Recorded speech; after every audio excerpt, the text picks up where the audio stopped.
Hi, I'm Joe Butch, and this is my 1981 DeLorean time machine. Still in the process of fully converting it. Over the last month, I had these vents fabricated and these flux bands fabricated, and it's basically mounted the entire engine bay. A couple little pieces here and there that I've had to still mount and stuff, but it's 95% done.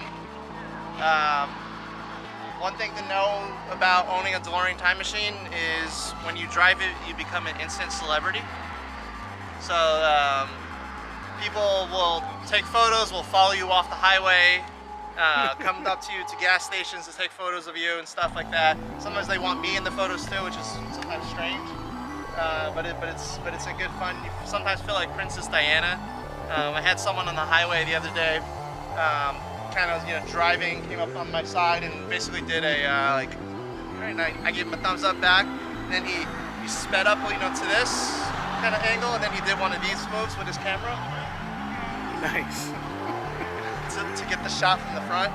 So not the safest. Maybe. What's your Instagram handle, your YouTube, if people want to find you? Yeah. So my Instagram is @OUTATIME, just like in the movie. And then my YouTube channel is youtube.com/Joe Butch. Awesome. See you next time.